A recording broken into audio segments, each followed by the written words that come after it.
Ok, entonces como vimos acá, fíjense que el tomar una decisión sobre si rechazar la hipótesis nula o no, podemos incurrir en lo que hemos definido acá como errores. Entonces, una manera de construir test de hipótesis o definir algunas regiones de rechazo se puede fundamentar en tratar de fijar alguno de estos dos errores. Pero más que fijar el error es la probabilidad de cometer ese error. Entonces, la mayoría de procesos de construcción de regiones de rechazo, regiones críticas, se basan en fijar la probabilidad del error tipo 1. Es decir, el investigador dice, yo quiero fijar una probabilidad específica máxima de cometer ese tipo de error. Es decir, fijar el nivel de significancia o el tamaño de la región crítica o la potencia de la prueba cuando H0 es cierta. Es exactamente lo mismo. Muy bien. Entonces, en los métodos para evaluar pruebas de hipótesis, uno puede abordarlo desde fijar estas probabilidades de error tipo 1 y probabilidades de error tipo 2.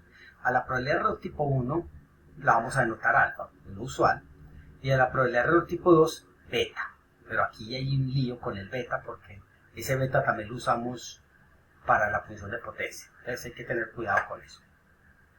En general, vamos a suponer que usted tiene un procedimiento de pruebas de hipótesis acerca de un parámetro conocido, desconocido o un vector de parámetros teta, donde teta pertenece a un espacio parametral teta mayúscula, como se lo ve acá. Y ese parámetro, digamos, es el que permite caracterizar una distribución, es decir, está asociado a una distribución de probabilidad, llamémosla f de x dado teta. Y suponga, en general, que usted desea contrastar dos hipótesis. Y en general, yo puedo dividir el espacio parametral este teta mayúscula en dos. Un teta sub 0 y su complemento. Entonces, el valor, digamos, los valores de teta establecidos por H0 serán teta pertenece a teta 0 y los valores establecidos por H1 serán el complemento. Entonces, el procedimiento en general es ese, ¿cierto? Ahora, ¿qué puede ser teta 0? Teta 0 puede ser muchas cosas. Teta 0 puede ser un intervalo, un único valor, en fin. Vamos a suponer que usted tiene un vector, que es una muestra aleatoria, que proviene de esta distribución. Y suponga que usted ya ha definido una región de rechazo. Recuerde que todavía no hemos llegado a ese punto de cómo llegar a la región, pero vamos a suponer que usted ya la ha definido.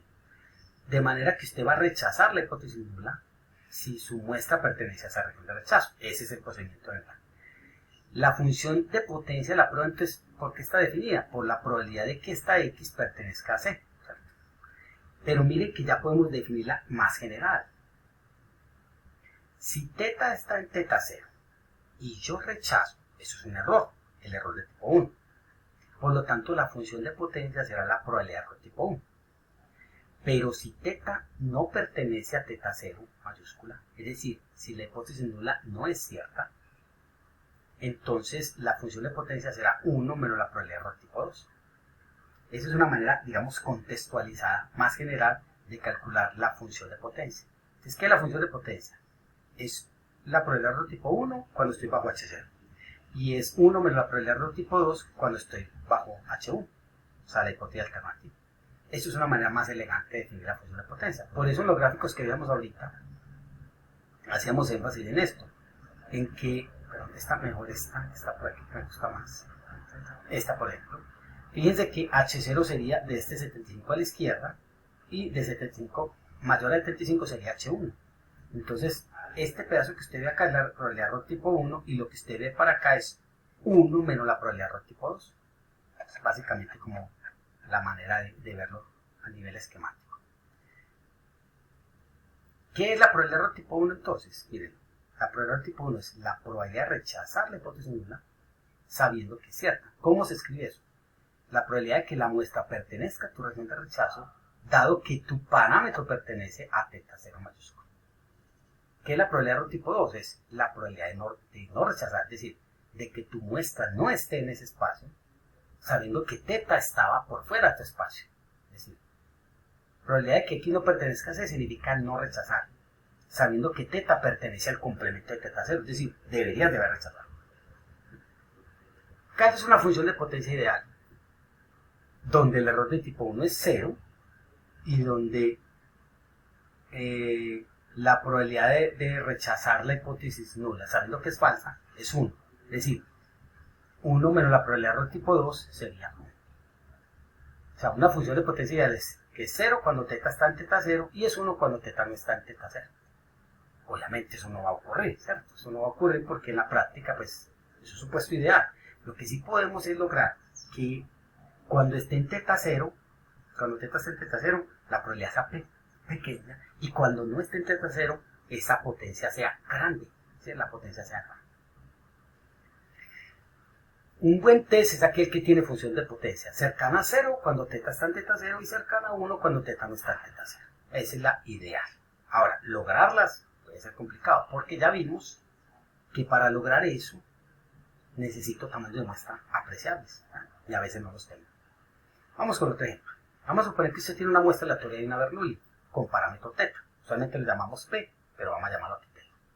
Y vamos a definir Y. Es una muestra tamaño 5. Y CH es la suma de esas Bernoulli. Ya sabemos que esa Y es una binomial.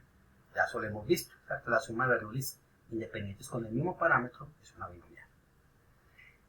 Y es que es binomial, una binomial que tiene parámetros n igual a 5 y P es θ. Ahora yo quiero probar dos hipótesis. Quiero probar si θ es menor o igual que un medio o si θ mayor que un medio. ¿Qué está haciendo este profesor?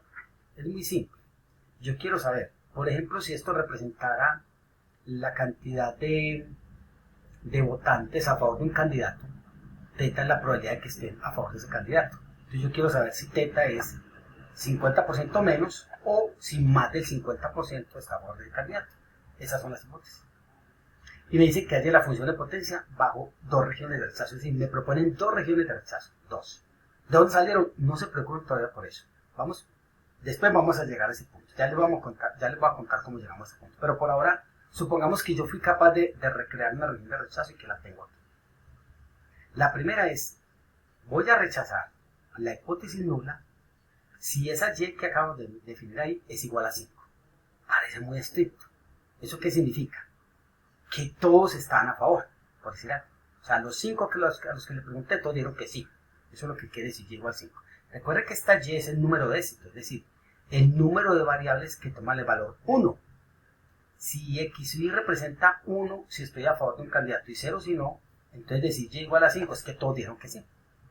Parece muy estricto, ¿verdad? Parece una cosa muy... que todos, pues. Claro que aquí solo son 5, pero si tienes una muestra de tamaño 50, sería poco probable pensar que todos los 50 van a tener que decir que sí. La otra región de rechazo es un poquito menos exigente. Dice que al menos 3. Si al menos 3 de la muestra están de acuerdo. ¿Listo? Vamos a evaluar la función de potencia. Entonces, ojo con esto. ¿Qué es la función de potencia? Recuerden. La función de potencia es la probabilidad de rechazar la hipótesis nula. Esa es la hipótesis alterna. Si la probabilidad de que ¿quién? De que en este caso Y igual a 5 y aquí de que Y mayor o igual que 3. Eso es lo que hay que calcular. ¿Listo?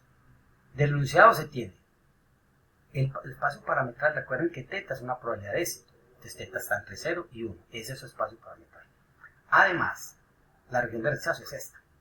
Entonces, ¿qué es la función de potencia? Es la probabilidad de que Y igual a 5. Pero en una binomial eso es muy fácil. ¿Cuál es? 5 tomado de a 5, θ a la 5 por 1 menos θ a la 5 menos 5. Ahí está. Perfecta. Pero si usted hace el gráfico, que aquí está el gráfico, fíjense que la hipótesis nula es que θ sea menor o igual que un medio. Entonces miren que aquí está un medio.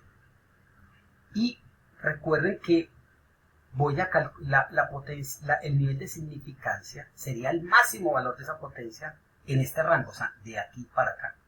Fíjense que como la función es creciente, el máximo valor es cuando llego exactamente aquí en punto 5. Antes de punto 5 la función es más pequeñita. Entonces, el nivel de significancia o la probabilidad de error tipo 1 va a ser justamente cuánto vale la potencia en θ igual a punto 5. Pero si usted evalúa aquí en θ igual a punto 5, eso sería 1 sobre 32. Ese sería el nivel de significancia. Ahora, fíjense que si θ es mayor que un medio, esto empieza a crecer de manera, la pendiente empieza a aumentar drásticamente. Si yo tomara un θ1 aquí, un poquito alejado de θ5, este pedazo que usted ve aquí es la potencia, pero este pedazo que usted ve aquí es la probabilidad de error tipo 2. Es decir, la probabilidad de no rechazar, sabiendo que debería de haber rechazado. Por eso decíamos que la potencia es 1 menos esto, 1 menos este pedazo. Fíjense que esta probabilidad es grande, ¿no? Es muy grande. ¿Sí? Por ejemplo, si se desea que la probabilidad del error tipo 2 sea menor que 0.5, si yo quiero que eso sea menor que 0.5, debo resolver esta ecuación. Esto, hacerlo menor que 0.5 y despejar. En este caso haría 0.87. O sea, si yo quiero un error de tipo 2 pequeño, porque la idea es que los errores sean pequeños, no grandes, más que 0.5 sigue siendo un error muy grande. Así que este es un test que no es tan bueno, porque miren que tan cerquita de 0.5, tan cerquita de ese valor, y todavía te digo, tener una probabilidad muy grande, es decir, esto es una probabilidad de error tipo 2, ¿cierto? Quiero que sea menor que 0.5, la probabilidad de error tipo 2. Y para lograr eso, miren lo que debe ser teta. Teta debe estar muy, mire, por acá donde está lo verde, demasiado. O sea, es un test que para garantizar un error tipo 2 del 50%, necesito estar supremamente muy alejado de teta. O sea que no es tan bueno, no es tan bueno este test. No es tan bueno, pues este test no, esta región de rechazo no parece ser tan buena.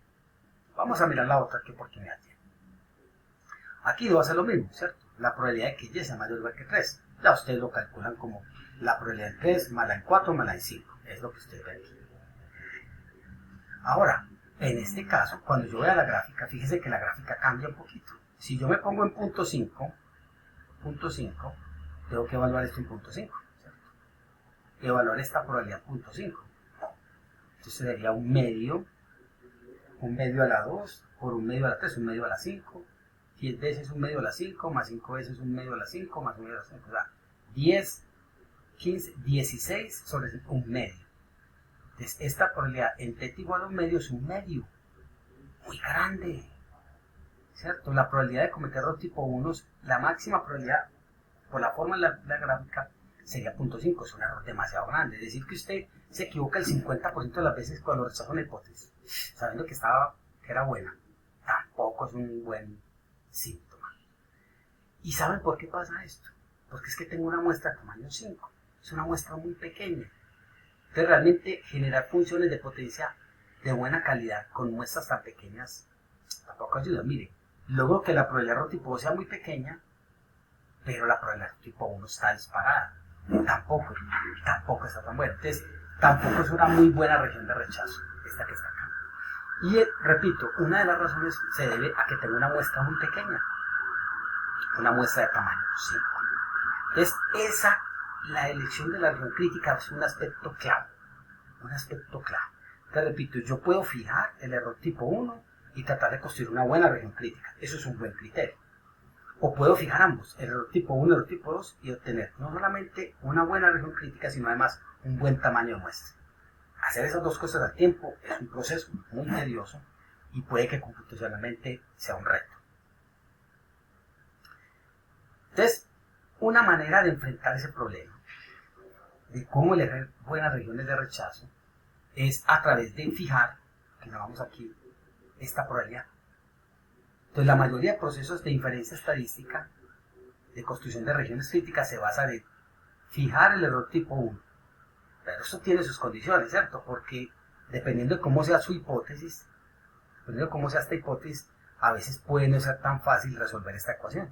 Es decir, igualar esto a un error y tratar de despegar de aquí cuáles son los valores de X. Pero hay maneras, pues, más o menos decentes de hacer esto. Una manera de hacerlo es aprovechándonos de toda la estructura que vimos de estimación a través de la función de máxima resolutud. Recuerden que el estimador de máxima resolutud, ¿qué era lo que tenía? O sea, yo voy a dar el valor de teta que hace que la probabilidad de observar la muestra sea lo más grande posible.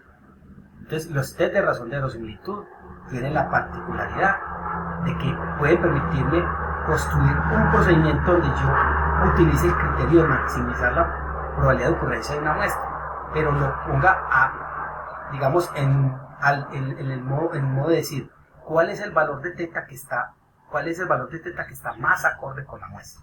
Si uno lo mira así, entonces un procedimiento para construir regiones críticas se puede basar en la función de verosimilitud, en tratar de encontrar el valor o los valores de teta que maximizan la coherencia de la muestra. Y así, al fijar la probabilidad de error tipo 1, yo podría construir buenas regiones de rechazo. Eso es lo que vamos a ver en los próximos videos.